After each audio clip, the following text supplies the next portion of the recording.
tell you what, I will spoil something. It's not the end. Oh, God.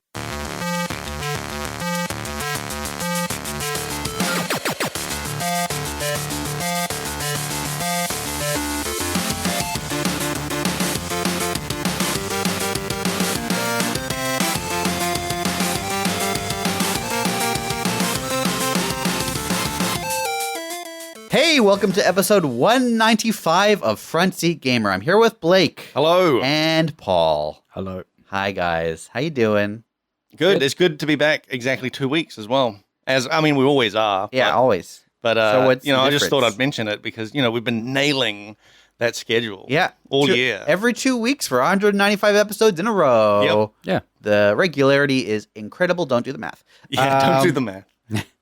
So we usually lately we've been kicking it off with some questions. Last week we didn't because we wanted to talk about blueprints because it was one of those rare occasions where we'd all played the same game. Yes. And I played a lot more. Paul's played a little bit more. Blake's played no more. So we're not going to talk about blueprints this week. Yeah. But so let's kick off some questions, yeah? Yep. This is from Slippery Jim 8. I'm up to number 83. Only things I remember are multiple mentions of hot/cold pizza and God of War having a lake that drains and reveals more content. Also, someone's distaste for open-world racing games. Burnout Paradise, I think. So maybe your opinion has flipped now that Nintendo has done it. I don't know that was me. I don't think I've played Burnout. Could have been Sav. I've never played an open-world racing game. It's not me either. Specifically Burnout Paradise, I think. What did you think of it? It didn't have the things I liked about the earlier Burnout games. I liked the races where you blow people up. Yeah, well, like That was my thing. you could kind of do that entirely in the earlier one. I forget which Burnout I played a lot of, but it got absolutely ballistic where you were just going through like crazy speeds, smashing into cars, they were exploding. There was one on Xbox 360 where there was a mode where it was just like get the most carnage in a jump, basically. And I played so much of that. What a great mode. It's basically bowling with a car. Yes. Like, causing as much absolute wreckage with one single maneuver. Oh, yeah. I remember that. Yeah. And that was so much fun. The more things you hit would start doing like combos and stuff. Yes. Number go crazy. Yes. And I don't think I played any other ones after that. There's something interesting that Slippery Jim mentions there about the God of War and the lake being drained. Yes. Did I ever tell you guys I played and beat that game? I super beat that game. Oh, you super beat it. Well, so there's like a thing you can beat the game, right? Yeah, and then but that's just a tutorial. Well, there are these Valkyries, Yeah. and I beat all the Valkyries. Including the one that's I never like did that. stupidly hard. Yeah. It took me a couple hours of just like sitting down and grinding through that fight. I think I beat like 4 of the Valkyries and then stopped playing. Yeah. And this was because I was at the point where I could go finish the game. Yeah. And there was all the Valkyries to do. So I started doing the Valkyries, got like 4 into it, got stuck on one. Yeah. Stopped playing it entirely. Oh, wait, and never finished it? Never finished it. Oh, I beat it. Dude, that sometimes that happens. Sometimes, almost always that happens to me, especially with long games like that. But it's like, I'm near the end. I don't want it to end. I'll go and do all the side stuff. And then I burn out on the side stuff and never actually finish it. Do you burn out Paradise on the side stuff? Always. I have noticed a pattern, and that is you guys don't play or beat games, and I beat them. And I think yet my opinion is considered wrong about the games that I beat. Yep. I think that's your ability as a former journalist to just play a game and To the end? to the end. Well, but I Because think yes. And form an opinion? if you stop Whoa, playing, crazy. if you stop playing while you're still having fun, you might Yeah. remember the game's fun. You're right. You're Yeah, right. if you'd stopped playing Elden Ring when we did, you would have been like, "This is the greatest game ever." You guys all like, the pace is perfect. Did you finish it? Nope. Yeah. Well, it's weird because it drags toward the end. No, I don't think so. Don't think so. It's a perfect game. Just better at reading the games we're playing. It's gotta be it. And know where the end is supposed to be. Yeah. I do that with movies sometimes too. Did you ever finish Dave the With Diver? movies. You don't finish a movie? Sometimes You watch 3/4 carry of it and on you at go, the end, perfect you're like- movie. Move on. TV shows, I can be like that. I've still not finished Three Body Problem. Oh, really? Yeah, and I'm like, I was really loving it, and I'm like, man, I was watching it like. because it all came out on Netflix as a bunch. I was watching one a day or one every couple of days, and then I was thinking about it constantly, and I feel like I burnt out on thinking about it. I didn't end up completing it. I really like that show too. I just It was good. And did you finish it? Yeah. Okay. I've read a whole bunch about it as well. Like it's because it's a book. It was a book series, and it's like it goes into some insane places in like future books. It's pretty nuts. Anyway, I will probably try and play Mario Kart. Yep. World. Yep. Because whatever it's called. I think it's. Have you bought Mario the Kart Switch World? too? Have I what? Like pre-ordered a Switch too? No, I've talked about it with my wife, and every time I do, she gives me a look because it's like $1,000 here. So buy it and don't tell her that's kind of that's a thing. big It's like increase from the. It's the like Switch. $800 and something dollars. It's like $840. It's not $1,000. It's like $840 Okay. with a game. Yeah. But that's still like a lot Yeah. for a brand new console. So I'm just gonna kind of play it by ear and see how, if the Donkey Kong is amazing and You the should- Mario Kart is amazing, maybe. Yeah, you should do. Remember, I think I might have mentioned this on the podcast ages ago. I had this rule of like a console needs 5. Killer titles. Yeah, 5 titles I want that you can't get anywhere else. Yeah, and I get that. Like, there's not really much of a point in buying a console day one if you'll play it for a week and then it'll sit and gather dust for the next 4 months. Yeah, if you've just got the one game, you're basically just buying an expensive ass game. Yeah. And then hoping that maybe in the future you'll get more. But if you're right out of the bag, you're just like, nope, now there's five games that I really want. Yeah. Then you're going to get your money's worth out There of it. are also a bunch of other games that I want to get that are very expensive. Yakuza, Pirates, Pirate Hawaii Collision, whatever it's called. You know what I'm talking about. Yep. Is that also the Doom the Dark Ages came out? Like I just bought that. that you bought that? It's like $130. Yes. This is a problem. It's $130 for one game, It's quite a lot. which is like basically how much Mario Kart is going to cost. Yeah. This is the new normal. Like, in fact, didn't but I think this is the premium games. Well, this was the premium games. Yeah. I'm guessing this is going to be kind of the new normal for AAA games. Yeah. Which I would not. Yeah, you can call them premium. If you Sure. want, but they're 1,000 people developing it. Whatever. Yeah, This is going to be the Yeah. new standard. In fact, I'm pretty sure Sony or Microsoft recently just said, new $80 for games going forward. So It's been the case on PlayStation for a while. 80. 110 to US dollars? 130 New Yeah. Zealand dollars for. But that's also like I have bought a bunch of games recently, and they've all been on sale for like 20 under 30. Yeah, I bought Force. What was it called? Force Jedi Survivors. Okay. Under $20 or 20 something bucks because it was on special, and that was a game that when it came out, it would have been one of those insane high prices. And you bought it because it had the word survivor in it. And you're like, Yeah, survival I game. thought it was a survival game. Yeah. And then I saw, what? It's not early access. Yuck. Get out of here. The price is right. Yeah, the price is the price. It's an early access price. I don't understand. Was it buggy like early access? No, it's good. Oh, what a shame. Frame rate's pretty tough though, but maybe my computer is seeing its age. Yeah, I bought Enter the Gungeon and Exit the Gungeon on deep discount. Oh yeah. So I played a little tiny bit of those. They're interesting and fun. I really like Into the Gungeon.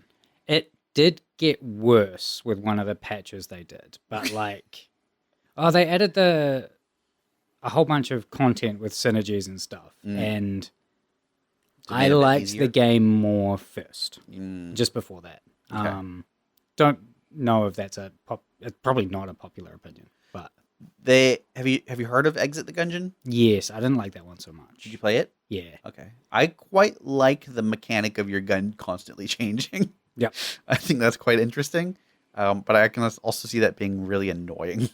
Where Yep. I go from like the exploding banana gun is awesome to this one shoots peas. Yep. And I can't do anything with it, and now I die. Is this an RNG thing? Yeah, absolutely. So it's very much like Noita then. You can start off with like a It's almost worse than Noida with the RNG because it's a case like with Noida you get to a point where you're building your own wand or whatever. Yeah. And you have some control over your own demise. Eventually, yes. Whereas this is like literally every minute or so, basically a fairy comes and changes your weapon. Oh, really? Okay. and it goes. That's pretty funny. And the odds of what it can be, like the power of it, is based on how your combos, basically how well you've been doing. So the better you're doing, the better the gun. Oh no! In theory, yeah, but that's also as determined by the developer, not as determined by you. I see. So what you might think is better is not necessarily what the developer might think is better. So the outcome could be worse. I also never beat Into the Gungeon. Of course not. Why would you? I got very close multiple times. How much did you play? Very little. I think I beat one boss. Yeah. There's a bit at the end where the circumstances change a bit. It's like after you beat the game, before you actually beat the game. Yeah. There's a bit where they change the circumstances. Mm-hmm. I lost the run there 6 or 7 times, I think, before I was like, I really, really like this game. I'm not doing that more though. That's fair. It's this is kind of a trend with these sorts of roguelikes where you have your basic credits roll victory, but it's not the true ending. Right? And then there's like the true ending is like 8 layers deeper than that. This is not even that. Okay. To actually get the credits roll, I think you have to do that bit. Okay. Well, I'll play it some more and I'll figure out what you're talking about. It like legitimately still really, really, really good game. Yeah. Just a bit hard. Yeah. And frustrating. It's just hard. Okay. It's not that I even think that bit of the game was unreasonable. I was just not good enough to do it. I did something very silly, which is I did the tutorial on keyboard and then thought this is a game more suited to controller. It is a game more suited to controller. And then when I went to controller, I didn't know how to fire a blank. Oh, no. And so I kept losing. I was like, okay, well, I'll have to try it again later.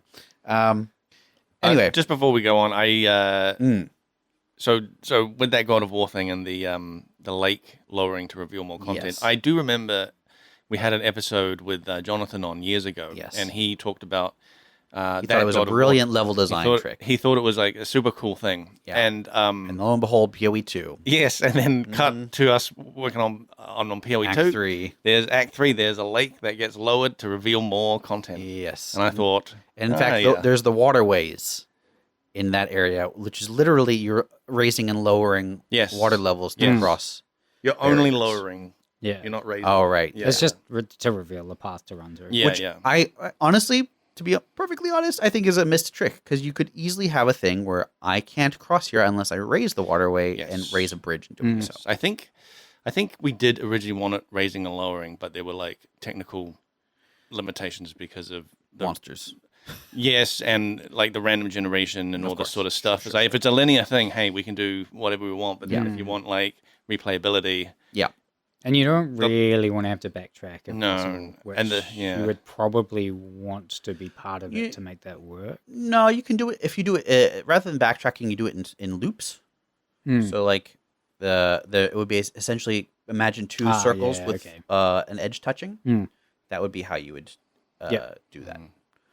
I mean, I can imagine a map version of this where it's like it's like lava that you're raising and lowering, and then it means that any monsters that are in the thing just get burnt off killed anyway. Rather than raise and lower, it could be heating and cooling. Yeah, right. Yeah, so that you can cross it when it's cold, and when it's hot, it powers up something. Yeah. Anyway. Yeah.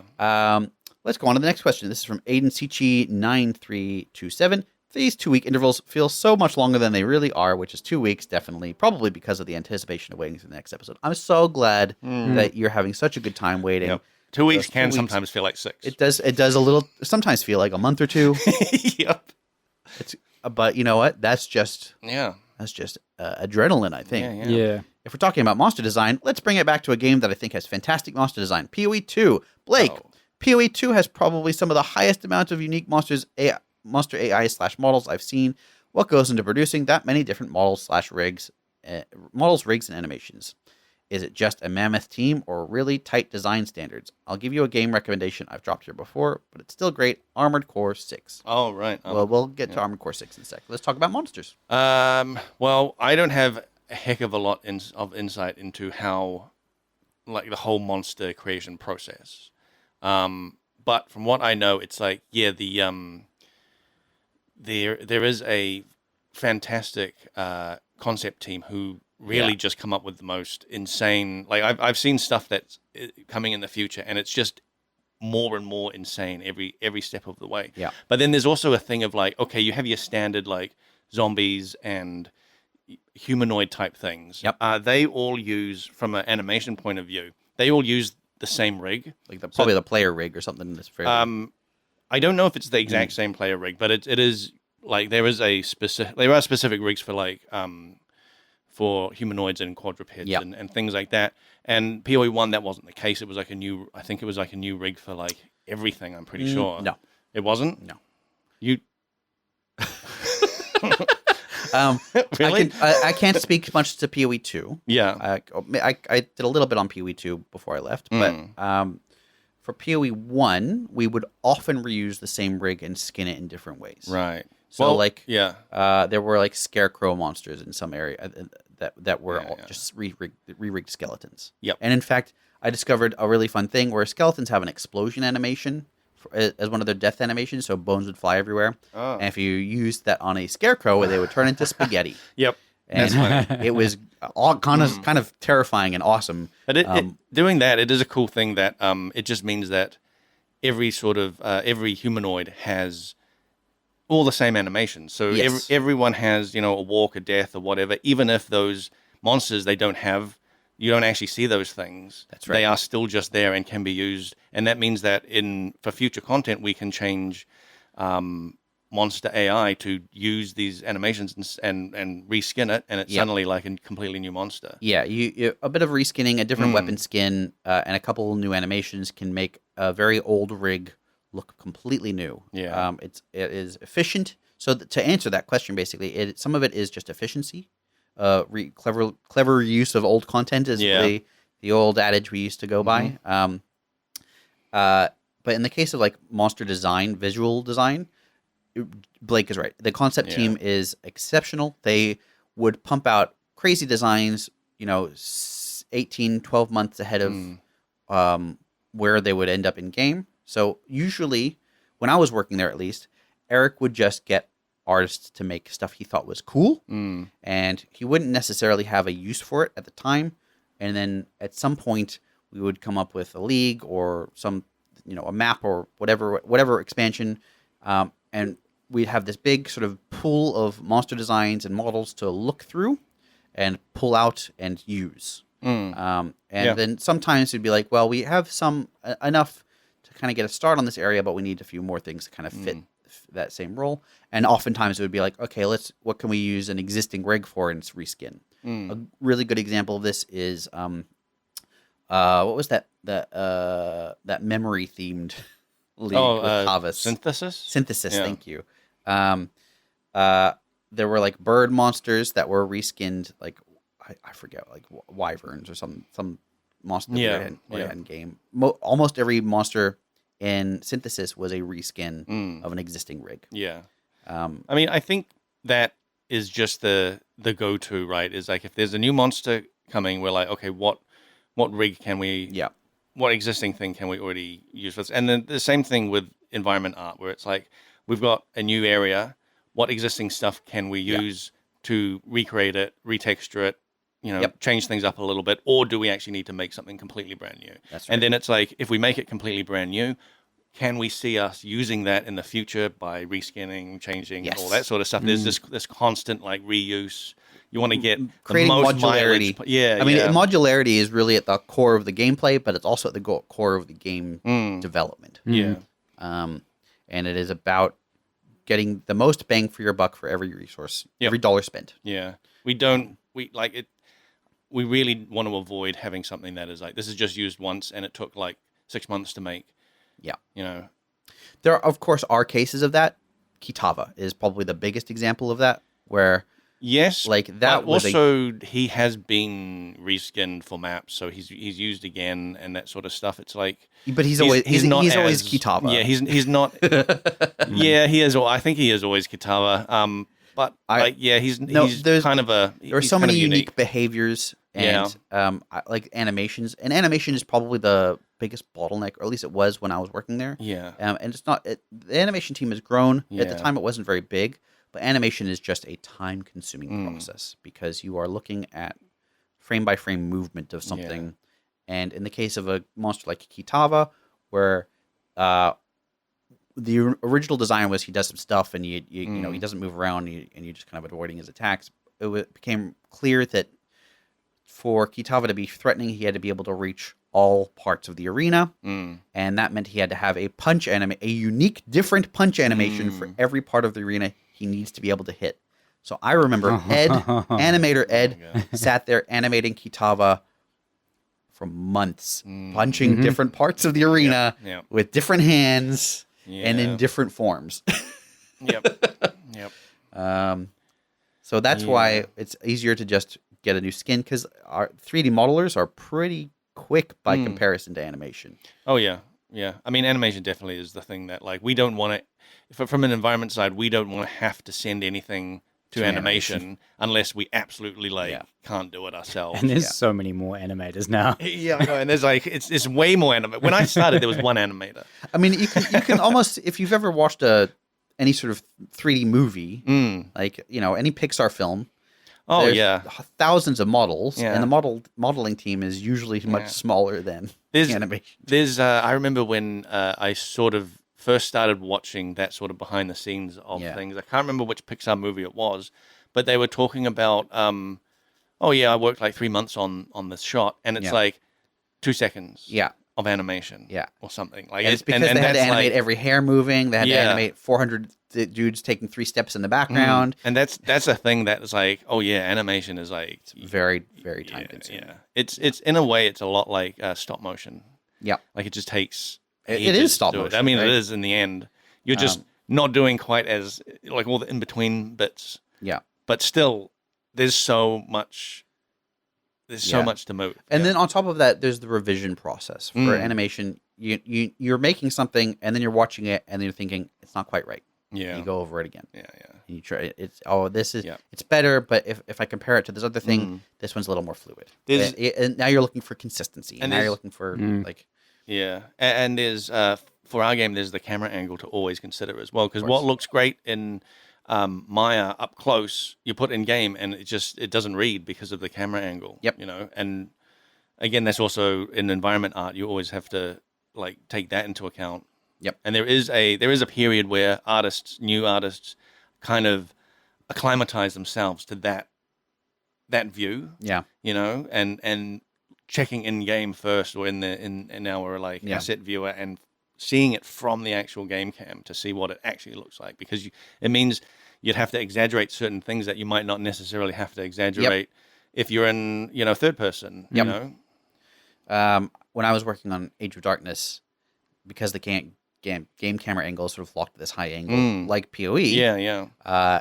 Buildings, I remember there was a big hubbub when I made a request for something. Yeah. And they're like, we can't do it because of the nature of the buildings. They have to be super exaggerated at the top. Yeah. And there are weird angles. And it was like, okay, I get it. It could. Sorry, go ahead. I'm just saying that we get stuff like that. Well, I don't know. I don't want to. To be fair, the artists I was talking about, they were very surly, and they would often push back on any additional work being thrust upon them, which I sort of get, but also that's just game development. Yeah. Armored Core 6. Have you played it? I've not played it. That is a FromSoft, though, right? Yeah. Yeah. What do you reckon, Nick? You're the FromSoft. My understanding guy now. is nothing like it's not a Souls game, right? It's a blast 'em up. You just kind of fly around shooting stuff and exploding it. Yep. And what I've heard is it's really fun and completely unbalanced. Oh. Like you can sort of outfit your mech in various ways, and some of the most broken combos are available very early on, and that's just sort of, there's not like there's none of that power fantasy that you might get in, for example, Elden Ring, where your build sucks and then it becomes good, but the monsters get harder. I did hear a lot of really good things about Armored Core 6 from the people that wanted to play that sort of game. Yeah. When it came out. a lot of the games that people were talking about, it was just talked about a lot, and seemed like a lot of people were really enjoying it. There was a game. I'm trying to remember the name of it. It was a Capcom or Namco. It was a mech game on an icy world, and they made a bunch of them after this. And it was basically you're sort of marching around and flying around, blowing up mechs and collecting heat to keep yourself. I don't know. This does freezing. not ring any bell No, for me. this is PlayStation 2 or Xbox 360 era was the first ones, I think. No, I maybe remember that, but like very vaguely. Like Cold Planet or Lone. That wasn't Lonely Planet because that's a travel. Lost Planet, maybe something like that. I don't know. Anyway, that's so vague. This doesn't ring a bell. No, that really doesn't. Well, I thought it was quite interesting because it was a spin on. I'm just gonna shut this window. You don't want the streaming sound to bleed into the podcast. Should I clap for editing purposes? We'll keep it in. It's fine. Okay, great. Keeping that in. Just someone next door doing their gardening. What I liked about it was the heat mechanic created a timer. So, like, the more time you spend walking around the world, the colder you get, and heat is basically your health. Yeah. So you're just kind of constantly your health is constantly dropping, so you're blasting things to pick up more health. Yeah. But the longer you spend trying to blast it, the more likely you are to run out of health. It was just kind of an interesting twist. And so boss fights had a lot of time pressure built into them. Right. It was I just thought it was an interesting twist. And then they made like 8 more of them, and I think they got some progressively worse. Okay. I wonder what that was. If listeners, what was the description again? It was an ice planet with mechs. I don't even know if it's the one that I'm thinking of. All I really remember about the one I'm thinking of is that you were like a brown mech with like really long legs, and it was the Lost top Planet. part was just turrets. Okay. It was called Lost Planet. All right. Yeah. And it was by Capcom. What year does it say? Well, I don't know when the first one was. Let's Lost have a Planet. look. Interesting. Series Lost Planet. 2006? Wow. Okay. Oh, that's seems definitely wrong. not the one I'm thinking of then. Yeah, I don't know. In fact, I think the one I'm thinking of was like PS1. Okay. There was a rash of like mech games in the like late 90s, early 2000s, I think. We had one in the early 90s. Oh yeah. Was it Mech Warrior? No. I'm trying to remember the name of it. But it was like you could be 4 different mechs, and they were all kind of based on animals. One was like a gorilla kind of looking thing. One was like a scorpion that I always like to play as. Yeah. And it was like that kind of early, almost 3D because it was 2D sprites that just come towards you vibe. Okay. That game was kind of a mess. Yeah, that must have been actually real big because Power Rangers were real big at the time, and they had mechs and True. They were and Voltron was around at the time. They didn't combine. Oh, At least if they didn't in the early stages that I only ever got they're to. missing out on there if they're not. They didn't add their combination. Mech games, like, I think I might have said this before about VR games, is that I 100% expected there to be like a rise of mech games with VR. And then there just isn't.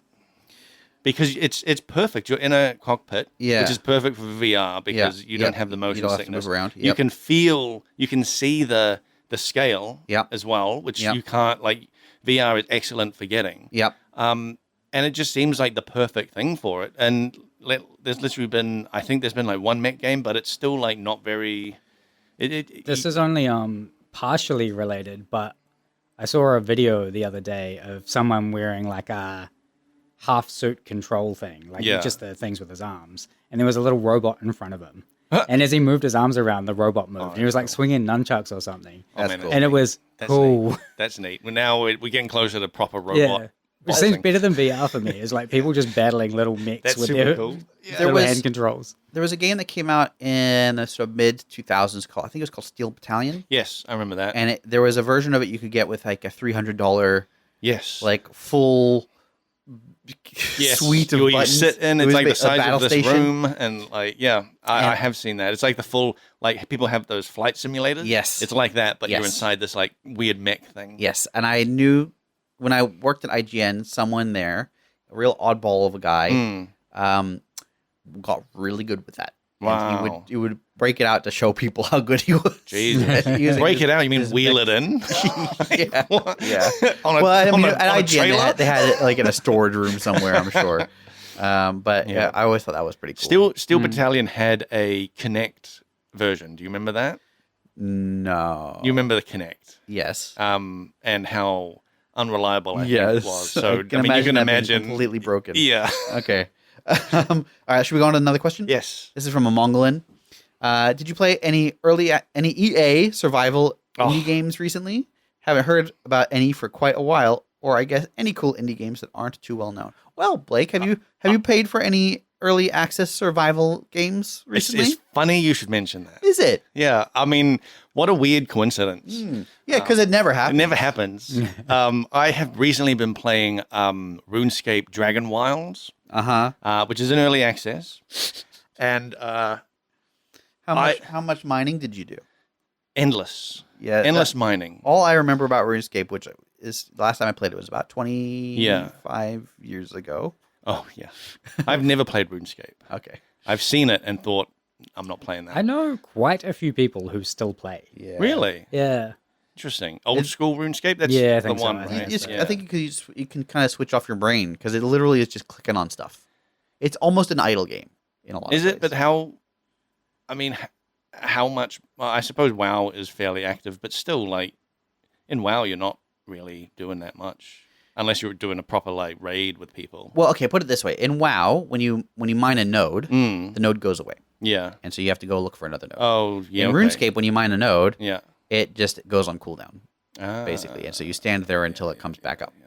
Well, the ones in WoW go on cooldown as well, but I mean they disappear. Yeah. And they eventually reappear. I think that's quite a while. But it's It's quite a long while. time. Yeah. And it might be a case of there's a certain number of nodes within an area that are ever active. Yeah. Like, Because I do know friends who have mining runs where Yes, they do of these course. massive loops and they just Also, RuneScape, you could just I'm pretty sure, you could just leave your character AFK Yes. in an area because monsters would spawn and attack it, and your character would attack back. Oh, really? And that was just sort of Oh, you wow. grinding combat. And as long as your health could regen faster, then it would go down. I know in RuneScape there was a famous guy who used to stand in a field, like a player, Okay, yeah. and people thought he must be AFK, but every time someone tried to talk to him, he would reply, and he was just there for years, okay. and he became like a weird folk hero.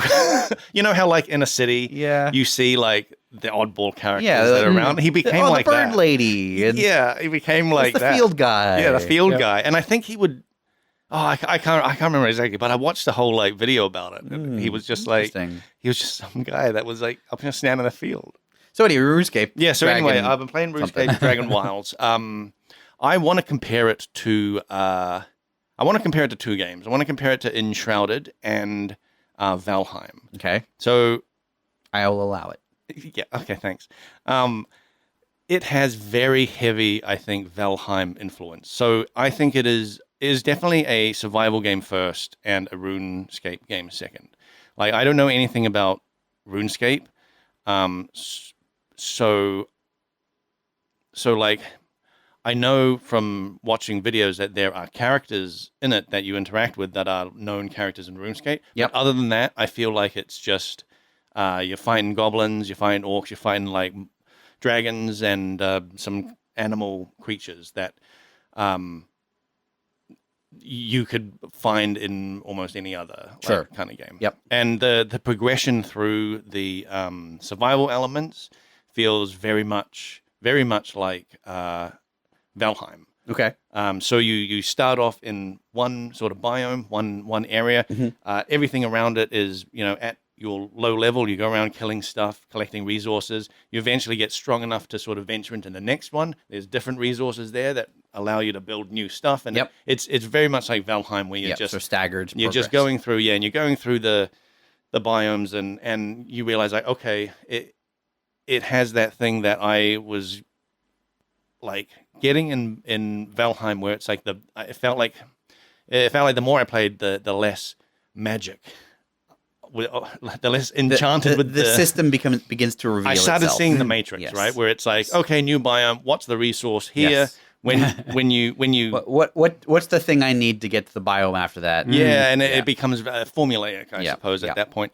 And comparing, so that is very Valheim. Yeah. The difference is this is a set world. It's not as random. It's not at all randomly generated like Valheim is. So the replayability in Valheim, I think, is much more massive because, like, who knows where you could kind of start. Yeah. And so the world just has some randomness in it. But in this, it's like there is a story that you're following from NPCs, and the world is laid out where, you go from this biome to that one in a sort of order. Yeah. So replaying it, I don't know. Like, you're not gonna where you set your base down. From what I've seen online, is the exact same place I've set my base down. Right. You know, it's not like in Valheim where it's like you just start you always start in the what is it, the grass, not the grasslands, the meadows in Valheim. But who knows what the landscape could be? There. You know, you could be anything. The exploration is meaningless at that point. Once you've done it once, you know where to go next. Yeah, time. you know where to go. Yeah, you can speed run it. Yeah, and then just progressing through the tiers of gear just feels very much like Valheim. Whereas in Enshrouded, even though that world is this like set, it's also a set world. Yeah, that's not random. Yep. It has NPCs give you quests to go out and do stuff, which is still like story related. Okay, sure. But there are also just like randomized loot in Enshrouded that. That can make a run feel that can make a run different. In one run, you can find like and it has the tiered colored items, so rare, magic, unique, or whatever. And so you could one run you just find an awesome as sword, and you're like, hell, this is like the cool, and it can change how you craft your character. Yeah, is this just an early access thing? Because it sounds bad. I cannot imagine. I can imagine playing it once, but I don't think I would pick up a survival game with the idea of only playing it once. Yeah, like Valheim we played 2 or 3 times. Yeah, just I would say for Dragon Wilds, it is for sure early access, but it feels a much more completed game than regular early access games. But also saying that, it does feel more like the foundation of a game. Yeah, it does sound a bit like, what are they doing? Like, what is okay? Valheim, the thing that set it apart was sort of boss fights that gate kept progress. Yeah. So you had something to build towards, right? Mm-hmm. That was sort of its defining characteristic. Mm-hmm. Enshrouded, I had a lot of criticism, but you could say its sort of defining characteristic is like the fleshed out world and the loot, right? Yeah, there's also. I think there's magic, right? There was magic in Valheim. Not Valheim. Enshrouded, it had a very interesting class system, which is a little bit like Path of Exile, where you start off as a blank slate character, and then you have access to a passive and like regular skill tree, which is very much like Path of Exiles, where you can branch off into all these different directions. Okay. And on the tree, it sort of highlights segments that are, this is the mage segment, this is the healer section, this is the the warrior and whatever. You build whatever. And you can just build whatever. Weapons, right? Yeah, Valheim is literally just whatever weapon. you want to. And Valheim did have magic, but it was like way later on. Oh, okay. You can craft a thing and a staff, and then you can do some magic. But in Enshrouded, you can me and my friends have been playing Enshrouded, and we have all branched into different classes, which is super cool. So, Dragon Wilds, why would you play it? Is my question, I guess. I think, or let me put it another way: why did you get it? Why did I get it? I got it. So besides, early access survival. Yeah, I saw I wanted to play it. I had this itch to play a survival game. Yeah, you had your addiction. I had an addiction, and Enshrouded was pretty great.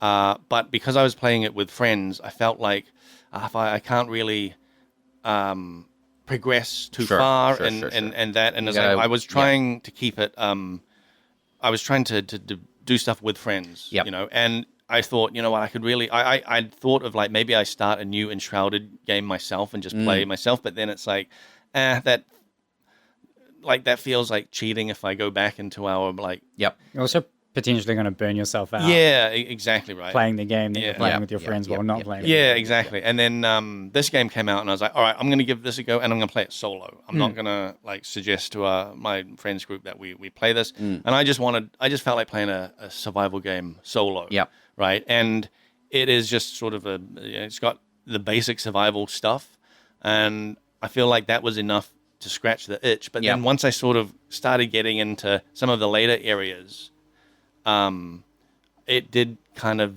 have this feeling of like, what am I going for? Yeah, so what sets it apart? Like, is there anything that is unique to Dragon Wilds?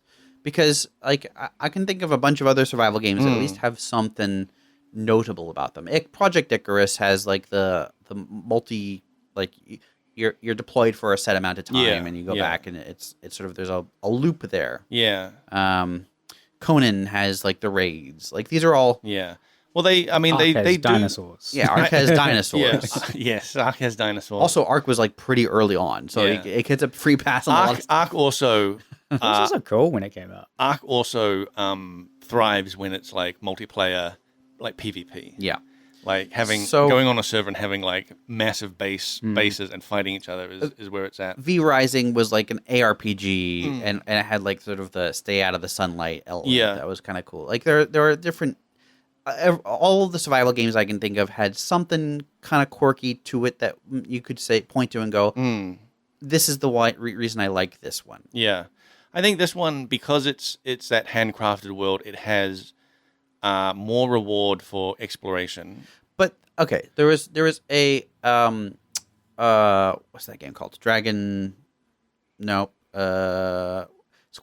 Dragon RPG. What, names are so hard for me today. I don't know why. Probably exhaustion. The big one that Dragon Quest. Yeah. Dragon Quest. With his like Dragon Quest Builders, I believe. That was a survival game essentially. Kind of Minecraft-y in its sort of appearance or at least in its aesthetic, and then like you're building a base, you're crafting stuff, and you're going out into the world. I don't think that world was randomized. I'm pretty sure it was a handcrafted world. So you know, again, what does I think the thing is, I wanted a exploration experience. Like I really liked the Enshrouded exploration because it was handcrafted and it would reward you for finding things. Yep. And I wanted that, but in a single player, basically. I wanted another game that gave me that wasn't Palworld had that. Palworld did have that. So yeah. I did actually think about loading up Palworld again. But I didn't. Cool. Yeah. And then this game came out. Yeah. So I don't understand what is the thing that with other than the word RuneScape in the title, and I guess like if you're if RuneScape, you're super deep into RuneScape, and you're like, I love Field Guy, I want to play with Field Guy. I think it was like the RuneScape. I'm gonna admit did a lot of the heavy lifting on getting me into this. Okay. Because to me, I was like, okay, this is a known brand. Mm-hmm. You know, this has got lore behind it. You know, like you do find some lore stuff, so it's got a history behind it. It wasn't just like a completely new thing. So I felt like it was an established world that I'm exploring. Yep. Other than that, if it hadn't had that, I don't know. I had seen a lot of videos of it, and I thought, okay, the art style looks like enjoyable. Okay. And then it seemed polished enough for me to enjoy it without having to worry about janky early access stuff. Sure. So what I'm hearing is nothing. There was nothing that set this apart. Do not want to play this game. Yeah, this sounds like my nightmare. And look, all the other ones you mentioned sound like I should play them at some point. Here's the thing. Here's the thing. I have uninstalled it, and I have not uninstalled Enshrouded. So wow, it only came out like pretty recently. It's not that long ago. It really. I thought when I started it, I was like really enjoying it. I'm like, oh, this is cool. There's this whole thing to explore, this whole world to explore. This is a great time. But it did feel like it took the things from Valheim that I had the biggest problem with, which was just I could see the repetition of I could see the Matrix. And very quickly I realized that is how it is.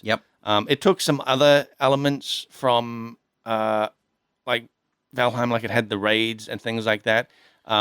It just basically, to me, it sounds like Valheim but RuneScape, right? Yeah, it's like it kind of is. Here's the formula, but RuneScape branded. Yeah, and it also did something that so Valheim had the comfort level. Which I think was really great. And Enshrouded also has the comfort level. So it gives you a reason to actually decorate your thing. This doesn't have that. So decorating anything, there's no point to it. So you end up with very just like sparse, like what do you call it? Like utilitarian style houses where it's like, I've just got, this is the crafting stuff. There's no reason to even bother. Like Power World style. Yeah. Yes. Power World style. Yeah. Why bother building walls? Just slap a few things in the ground. And keep going. I mentioned on the podcast, I think it was actually in a outro section, that I'd been playing Enshrouded and I had been really enjoying decorating my house, and I had not done that in other survival games. Because this game has that comfort level. But then as soon as you start, only a few things give comfort. So you put a couple things down, but then you're like, well, I got a chair over there. Well, what if I put like something next to it? And then before you know it, you're just decorating the whole thing because it's kind of like, well, why not? Yeah. And then and my friends also did that in Valheim, where they had like we'd set up in their main base the comfort room, which was like a room that we all stand in that had beds and beds and a throne and like all Padded these things on the walls. The comfort chamber. Yeah, it was like the comfort chamber. And we're all, like, before we go on a mission. Yeah, it was like before we all go on a mission. All right, everyone stand in the comfort room. Sit in the comfort room. Fill your comfort meters up. Sit in the comfort room, and it was just like we're just sitting in. Is everyone comfortable? Get more comfortable, Gary. We're waiting for you, Gary. Come on, get your comfort levels up. But I think no pressure, but hurry up. I think the comfort thing is a brilliant way to get people into decorating. And a reason for decorating, because otherwise, like most survival games before, you just have an empty room with a crafting bench and that's it. So here's something I think I feels like a missed opportunity. Maybe this exists and I just haven't heard of it. But Terraria had a thing where you could build rooms and NPCs would come. Oh yeah, that's right. Cool. That was a thing. Yeah. And I don't think you had to decorate them or anything. You just basically had to make a room that could fit a person. There were some minimum and they would just constraints. show up. Yeah, I think they had they needed to have a certain number of walls and a backing and a bed and maybe and whatever else. Yeah. But like it didn't really matter what else you put in there. Here's where I think you could essentially do that. When I'm picturing like Minecraft had villages and there were villagers and that kind of thing. Imagine if one of the mechanics was essentially attract people to your town.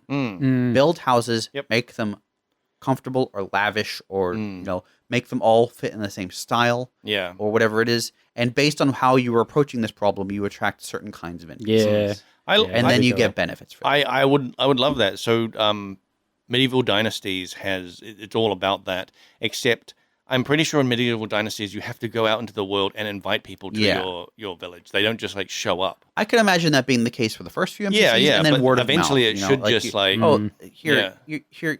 Here, Gary, my first NPC. Gary is a great name for using as examples. Anyway, you say, here's your horse, and your job is to go find more villagers and tell them about this awesome village. I would 100% love that, because both Enshrouded and RuneScape, you are kind of rebuilding a sort of ruined like world. Enshrouded has had this whole like enshroud thing, and like every city is like just in ruins and all that sort of stuff.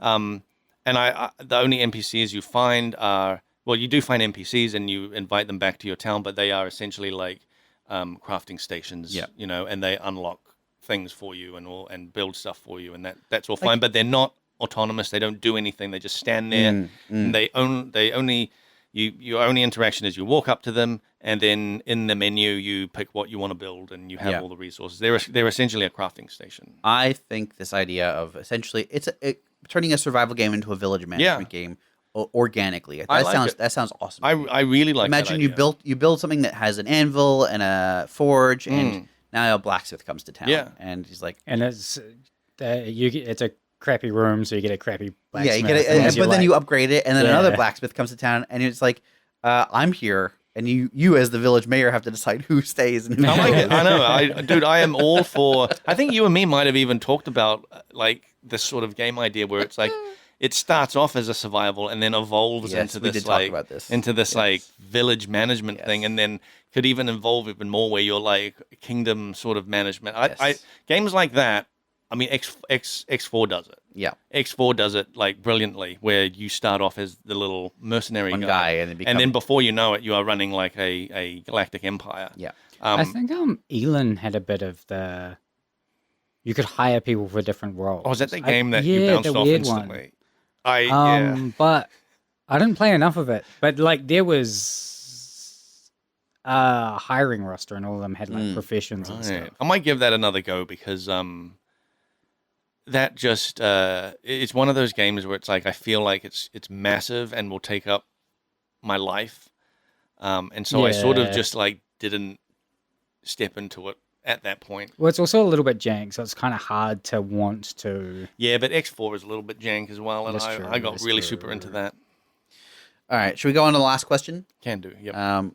This is from again Aiden Cici 9327. Switch 2 pricing is absurd, frankly. I understand the issue with profits totally, but if the issue is that not enough people are buying your product, you don't increase the price of your product. Ridiculous. Really annoying because I have kids, and Nintendo has always been the family console. I'm probably just going to build a cheap computer for Steam Link at this point instead. It will cost about the same, give or take, $100, but the kids' games on Steam cost about $10 a pop during a sale. Yeah, that's a great solution. Totally valid. Now, I do take some umbrage with some of these things. You do eventually have to increase price to increase profit. Literally, I mean, you will eventually. Yes, there will be a point where your manufacturing costs exceed. Yes, like the sale price or whatever, right? Or the development cost. No matter how many people buy a piece of hardware, you need to there's a minimum price on it. Games are a little bit different, but there's a competitive nature, and I agree. Game prices are expensive, but I am also I don't want to pay as much as they are asking me to pay. But that is true for any product. I am always going to want to pay less than they're asking me to pay. And the truth of the reality is that like game prices have not changed much in like 40 years. Yeah. It will change that equation though of like for sure. value for money. Yep. Like that solution of building a small PC. Yes. Like you can chuck Steam into big picture mode. Yep. It's fantastic. I've got a tiny Raspberry Pi. Well, it's actually not. I'd set it up at one point, where it would just stream using my PC, but the controller was in the lounge. Yeah. And I played a lot of games in the lounge. Yeah, it's a great solution. The only thing there is you're not going to get Mario and you're not going to get Zelda, right? Yeah, exactly. So ultimately, when you're buying any kind of console, you're buying it because of the exclusives it has. At this point, the hardware differences are negligible, with the exception of when Nintendo does something quirky. Yeah, right? Like if you're choosing between Microsoft and Sony consoles, you're doing it based on their exclusives. You're not doing it based on what the console itself can do. Yeah, and I don't think Microsoft does exclusives anymore, right? Everything is crossed with Windows. Well, this is why but like, and I think that is largely because they have failed to acquire good exclusives. I think this is why in a previous podcast I was saying like, is there even going to be another Xbox? Because if all Xbox games go to Windows as well, and Steam, I mean, just play them there. Like I said, I think the next Xbox is going to look a lot like a computer built for your TV. So that ultimately that is the difference. It is what can you play on Steam and what can't you play on Steam. Yeah. And there are a lot of great games on Steam, especially for kids. But there's not going to be a Mario, and there's not going to be a Zelda. Yep. It's not going to be a Metroid. There are going to be some Metroidvanias, but they're not going to be a Metroid. So it's really up to how important that is to you. Nintendo games, ultimately, you're paying for the quality of the games. And Nintendo games, first-party Nintendo games, I'd say, are the highest quality consistently, bar maybe Naughty Dog and maybe Rockstar. And those games come out very frequently. Yeah. I would the options for how many very good games are available on Steam for kids to play, though, I think there's still going to be so many there. Sure. That. But have you played a Mario game? Because those games are awesome. Yeah, but there's so many awesome games. That Of course, number yes, of but games are they as good as Mario games? That is a harder bar to reach. Yes, the level of creativity. Also, some of it matters, like how old are the kids that want to play it? Because, like, you definitely get a value from Mario. Yes. That kid, like, I'm not because my tastes are a bit more refined. Like you get something out of Mario that I don't know if a child of whatever, like a younger child, is actually looking for either. Now, I don't get that either. Hang on. Now, this is a very interesting point and something I think about a fair bit, which is how much of that is subtle and how much of that actually impacts your ability to play through the game. So, for example, when I was a little kid, if I played a weird a game that's from maybe a B tier, C tier developer or whatever, I might hit a wall because I don't know what to do next because my critical thinking skills or the information I have to put together is just not quite there. And the on-screen cues are just not clear enough or non-existent at all. Whereas Nintendo does a lot of testing to make sure that these things, there's a lot of tools that help a player through regardless of age. Like there are Mario games where if you die enough times, they're just like, do you want Luigi to help you play? And then like basically the game sort of plays itself. Or there are certain characters where you can't really get hurt by dudes. There's a lot of stuff that they put in the games to help players from like 5 years old to 90 years old. Like they are designed with a lot of work put in place to make sure that they have a very wide range of accessibility. I get it, but I'm just thinking my nieces and nephews. Yeah. When they come to stay here, nowadays they're playing Fortnite. But my nephew, he for years, since he was like quite young, loved this BMX game. That is on Switch, but it's also on other platforms. He's got it at home now, but he started playing it at Switch. That's like the only game he ever wants to play. And I'm just wondering, like, you've got Steam with this massive library of games.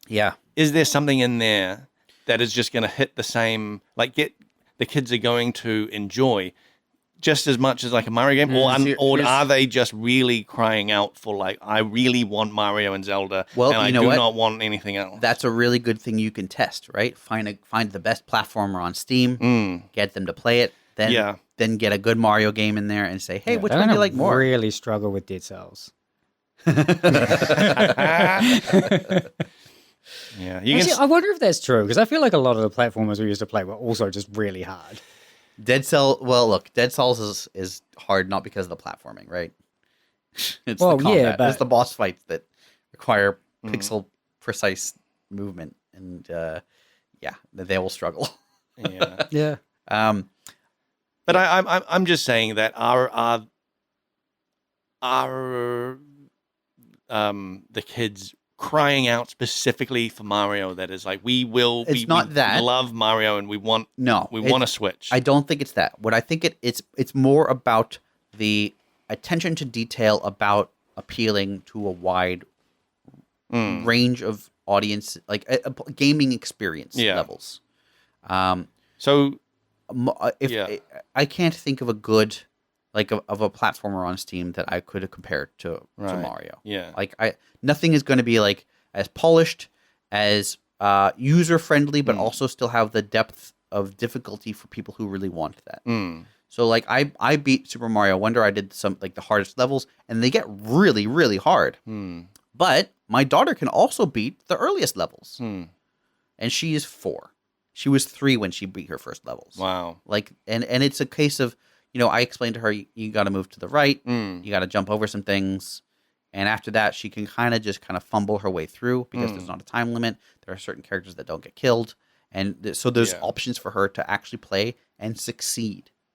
And even if that, like, there's certainly a sweet spot where most players are going to be fine, and you don't have to have those extreme kind of like hand-holdy things. Yeah. But Nintendo is the company that puts the effort in to do that. Yeah. I see it. Like, I'm just thinking back of like when I was a kid, it was my go-to game was Mario 64. Yep. And nothing else came close to it. Like I would A play lot of Crash Bandicoot, and yeah. I'm like, this is not Yeah. not for me. Yeah, most 3D platformers still pale in comparison to Yeah, Mario I mean, 64. it was such a quality bar. Yes. And it is all those things that you mentioned of like, yeah, it's So I didn't have those games, and the games I grew up playing were like there was a lot of it was called like freeware. Where you would get like you would get like demo discs, Yes. and like a bunch of different games. Yeah, in the like The first 3 levels of Croc. yeah. Yeah, but a lot of the games I played definitely didn't have all of the like onboarding stuff. Didn't have like, and I definitely wouldn't have been 3. I would have been 5 or 6, I think, when I really started playing them. Right. But like Commander Keen is a great example of Yeah. like, and I just tough. played a lot of it. Yeah. And But Commander Keen is there was also a lot of like, that's a good game, yeah, right? But I'll also say if you have to choose between Commander Keen and like Super Mario Brothers 3, which is of a similar era, and which one is like a more polished, fun experience, I would probably go with Super Mario Brothers 3. yes, but if the cost of that is significantly more than what Commander Keen is, of course. then- But that's kind of my point. Is Yeah. you are paying for a level of quality and creativity. Mario Wonder, some of those like wonder effects are really weird and out there and fun. Like Mario goes from a side-scrolling platformer to a top-down exploration game within the same screen. Whoa. Because of Mario gets flipped over, now you're walking on the background. Oh, right? Yeah. And that's just a fun little thing that they put in yeah. that one level. Yep. For a part of the level. And they do that in every single level. There is a Wonder Seed twist. That is the thing that sets that bar above most other platformers. Yeah. And so that's sort of what I'm getting at. Yes, the games are expensive. Yep. And I guess most games, I would say the price you're paying for is the visual fidelity. And that is not true for Nintendo games. What you're paying for Nintendo games is the gameplay creativity. And there's going to be a question for everybody of how much that is worth. Yeah. For me, I'm not sure yet what the Switch 2 is going to deliver, so I can't say for sure. But like looking at that Donkey Kong game, being able to break through the ground and do all sorts of wacky stuff, that looks fun. That Mario Kart game, being able to wall ride and I think looks fun. I think this just I don't know yet. I think this just gets back to my rule that I have for myself of 5 games for a console before I decide to buy it. I did that with the Switch and PlayStation. And I bet you when the Switch hit that level, it was almost all Nintendo first party games. Oh, of course. it was probably I think there was Zelda, there was a Pokemon one Mario, in there. Pokemon. There was a Pokemon one in there, but that turned out to be the least Yeah. quality I one. primarily bought my Switch because I wanted the chance to play a new Pokemon game. What a shame. And yeah, What a disappointment. kind of. This is the thing where like I don't enjoy playing that many Nintendo games, to be honest. I got a few of them on my Switch. Just didn't end up playing them much. Did you try Super Mario Odyssey? Yes. And you didn't care for it? Yeah, not really. Wow, that's interesting. 'Cause that game's fantastic. It was fine. It just had nothing that hooked me. Okay. So I strongly doubt I will buy a Switch 2. Cool. If I do, it would actually be for something like Super Mario Party or something, which we started playing recently. Just like friends come around, Yeah. you It's a just great chuck it party on. game. It's Yeah. great. It's like a board game, but with zero barrier to entry. Yeah. And Yeah, we did the same thing for the Super Mario Party 8 or something came out early on in the Switch's life. yeah. Wonderful thing to bring to someone's house. Mhm. It is a great icebreaker. Yep. but also Snipper Clips is a great icebreaker, and the Jackbox games are a great icebreaker. Oh, Yes, Jackbox they games are. were great. Yeah, I yeah. haven't played those in a long time. Hey, We used they're to on play the them at Switch. work Yeah, heaps. that eh? was great. Yeah. Friday Night Jackbox. All right, And we are- there's so many good ones now. We are way over time. I was going to talk about a game that I think Blake will enjoy called Eldrum. Well, I guess we'll have to wait until I think I'll take a look at it as you'll well. play it, and then we'll Yeah. talk about it maybe next time. Yeah, yeah. In In 2 exactly weeks. 2 weeks, Yep. no matter what. Yep. What was that other game? Suzerain. Suzerain, yes. Yeah. That I started another- playing as well. Yeah, well, we can talk A about game those. that like I am not even sure if I'm pronouncing it correctly still. Like I Find out. I literally haven't Hey, haven't looked up how tell you you're what, supposed to pronounce it. Email frontseatquestions@gmail.com. Let me know if Blake is saying suzerain right. Yeah. You can also leave a comment or question on YouTube. We love hearing from you. We love that you listen. Give us a like, subscribe. You can reach us on all the podcast things, and you can follow us on Facebook and all the social medias. And we'll be back in exactly 2 weeks, no matter what, as always. Bye-bye!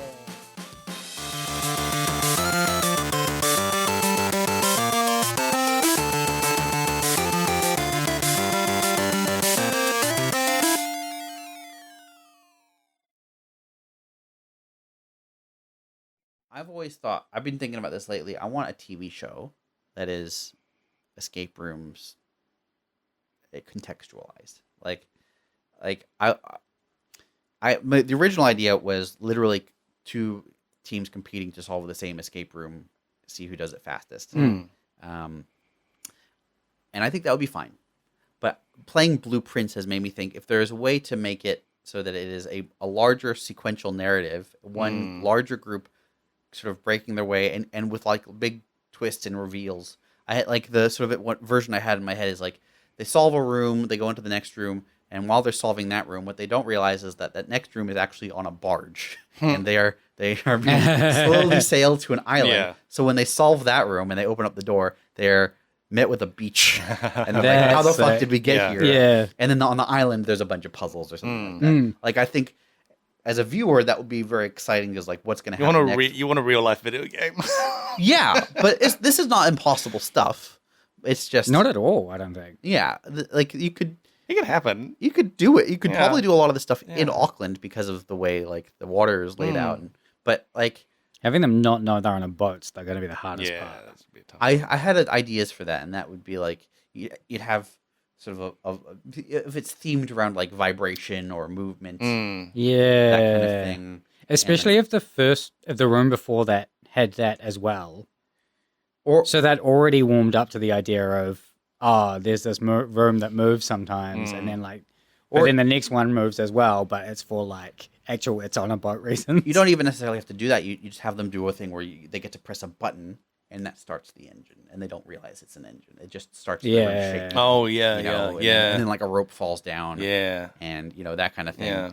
So that they have a different context for them to what's actually happening. I did a room in Sydney. It was probably the coolest one I've ever done, where we kind of got into this small room. We solved a bunch of puzzles. And at one point, a rope dropped down, and we had to pull on the rope. And as we pulled on the rope, the entire room started to move. Whoa. Because the entire room That's was actually wild. on rails. Holy. And then it revealed that we were inside a mine shaft. We had to get out of the room, Wow. get inside a hamster wheel, and roll to the next section where Holy there's like a heck. laser puzzle. And there was a part where like we had to put magnets against the wall that would actually light up portions of Jeez. the wall. That's It was incredible. fantastic. That's sick. That is so much better than any of the ones I've seen in New Zealand. My God. Yeah. The ones in New Zealand are usually like, this used to be an office building, and now these couple rooms are something else. Yeah. Now this is a fake bedroom. Yeah. But I think like with a TV show budget, you can do some really wild Yeah. stuff. Yeah. Especially if it's a one-off. It doesn't need to be built sturdy. Yeah, Like, yeah. Have you ever watched Dropout stuff? Yes. There's a Game Changer episode where the green room, like 3 of the comedians, they're waiting. Game Changer is a game where every time the players play it, it's a different thing. They don't know what they're going to play.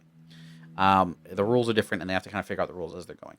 So at the start of this, they're waiting. They're like, the host comes in and goes, "It's a weird one today, but it's blah, blah, it does some sort of spiel," and then he leaves.